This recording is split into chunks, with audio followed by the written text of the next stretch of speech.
Hello everybody, welcome back to the channel. So within today's video, we are going to be talking about Joan Laporta speaking to the media. So he did assess on if it's true that Barcelona are paying the refs. He also talked about the renewals of certain players. He also talked about Lionel Messi. But what we want to talk about and focus on for today is the situation of Xavi's future, the brand new players that could be coming in, and also the exits. So there is plenty to discuss. And the one topic that I want to start with first, it is Xavi Hernandez. Joan Laporta was talking about Xavi's future, and this is what Laporta said: I'm considering renewing Xavi even if he doesn't win the league. I think we have to renew him. He says not yet, and that first we have to win La Liga, but he deserves it. I have considered renewing Xavi Hernandez. And then Xavi Hernandez later responded in a separate interview, and this is what Xavi said: the club's offer to renew my contract made me happy. It's a sign of absolute confidence. But before the renewal, we are committed to winning titles. If we win titles, I think the conditions will be ideal to continue. So to hear this response from Xavi, it's like Xavi is a humble person to be hearing this, first of all, because he is not somebody that is saying I deserve another season because of my current status. Look how far Barcelona is in La Liga. Look how I better these players. Renew me for about 2 or 3 more years and give me a salary of 15 to 20 million per season. Xavi's not like that. Xavi is humble. Xavi is saying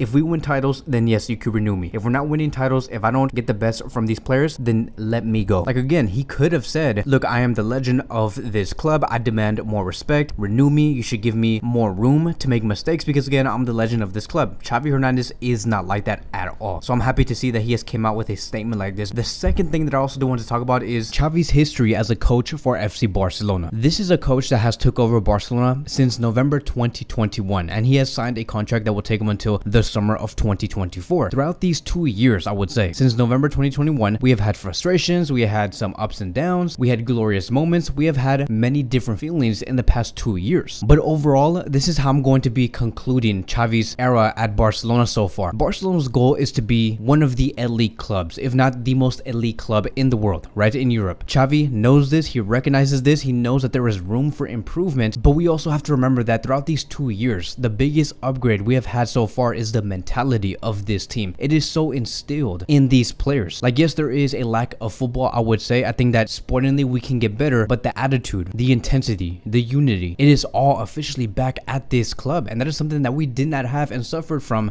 before Xavi Hernandez. And so you can see that Xavi has added great emphasis on unity, intensity, and the mentality of these players. Everything regarding the mental aspect of this game, Xavi has upgraded these players to its maximum. And so Xavi knew that sportingly, in terms of having the best footballers in the world, it's going to be taking time, it's going to be taking some trial and error, but we will get there. As of March 2023, at the time that I am recording this video, it's safe to say, and it's safe to say coming from me, that we are very close on becoming that team that we want to see. I think that next season we will see a much greater Barcelona, of course mentally, but most importantly sportingly. And so to see this massive upgrade of having a great mentality, that itself should be a reason on why Xavi Hernandez should be renewing. Because I remember about a year ago, and I talked about this before, this is like a YouTube video, I did reference the quote that Xavi Hernandez has put out in the YouTube title, but I remember that when Barcelona were 2-0 down at halftime going up against Bayern, Xavi Hernandez admitted to the media, he was saying, this is what I told them at halftime to the players when we were 2-0 down. I told them that some of you don't understand what it means to play for FC Barcelona. This is what Xavi said to the players when they were 2-0 down against Bayern a year ago. And so the reason why I'm bringing this up is because you can see that from the very beginning, Xavi Hernandez wanted these players to be 100% correct mentally and to know that you must defend this badge. And in order to defend this badge, you need to give it 110% and not play like if you don't want to play here. So that is why today Xavi Hernandez has improved the pressing of the system. We are much tougher than before. We are much more aggressive than before. This coach can definitely take us to the next level. And that is why Joan Laporta wants to renew Xavi, is because Barcelona has changed. And there has also been a very interesting stat. Let's talk about the sporting aspect of Barcelona and get away from the mentality, because I know that you guys are going to be saying, oh, let's talk about the sporting part of this club, because the only thing they can give me is mentality, Kevin. Like, give me a reason why Xavi Hernandez should be renewed, but stats wise, is this team playing better? And so that is why I want to introduce this stat. It says here that after 24 La Liga matches, this was a stat that was introduced before the match against Almeria, so this is about 6 to 7 days old, but